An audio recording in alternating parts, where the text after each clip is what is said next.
நமக்கு எக்ஸாம்ல இந்த மாதிரி கொஸ்டின் அடிக்கடி கேட்பாங்க, நம்ம ஈஸியா சால்வ் பண்ணிடலாம். இங்க பாருங்க, x plus 1 by x equal to 4, then x square plus 1 by x square equal to what? Okay, நம்ம வந்து ஒண்ணு மட்டும் ஞாபகம் வச்சுக்கணும். என்ன அப்படின்னா பிளஸ் பிளஸ் வந்தா மட்டும் நம்ம வந்து மைனஸ் வந்து போடணும். மிச்சபடி வேற எந்த combination minus plus plus minus minus minus இதெல்லாம் வந்தா நம்ம வந்து பிளஸ் வந்து போடணும். இது என்ன அப்படின்னா இப்போ வந்து இங்க நமக்கு x plus 1 by x equal to 4ன்னு இருக்கா, அதை இங்க வந்து போட்டுக்கோங்க.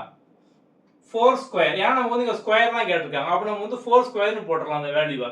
அடுத்து நம்ம இங்க என்ன போடணும் அப்படின்னா, இப்போ நமக்கு வந்து இங்கேயும் பிளஸ்ஸா இருக்கு, கொடுத்துருக்கிறதும் பிளஸ்ஸா, கேட்டிருக்கிறதும் பிளஸ்ஸா.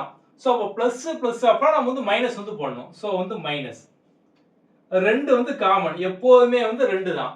இப்போ வந்து இங்க சப்போஸ் வந்து 6 கொடுத்துருக்காங்க அப்படின்னா நம்ம வந்து 6 ஸ்கொயர் மைனஸ் 2, 2 அப்படிங்கிறது காமன். இங்க மைனஸ் போடணுமா பிளஸ் போடணுமா அப்படிங்கிறது நம்ம வந்து இதை வச்சு நம்ம டிசைட் பண்ணிக்கணும். இப்போ சப்போஸ் இந்த இடத்துல வந்து மைனஸ் இருக்கு, இங்க பிளஸ் இருக்கு அப்படின்னா மைனஸ் பிளஸ், வேற எந்த காம்பினேஷன் தான் நம்ம வந்து பிளஸ்ஸா வந்து போடணும். ஓகே, இப்போ 4 ஸ்கொயர் மைனஸ் 2, 4 ஸ்கொயர் அப்படிங்க பார்த்தோம் அப்படின்னா 16 மைனஸ் 2, அப்போ 14. அவ்வளோதான், சிம்பிள். இதோட ஆன்சர் பார்த்தோம் அப்படின்னா வந்து 14. இவங்க சப்போஸ் 5 இருக்கு அப்படின்னா 5 ஸ்கொயர் மைனஸ் 2, அவ்வளோதான், சிம்பிள்.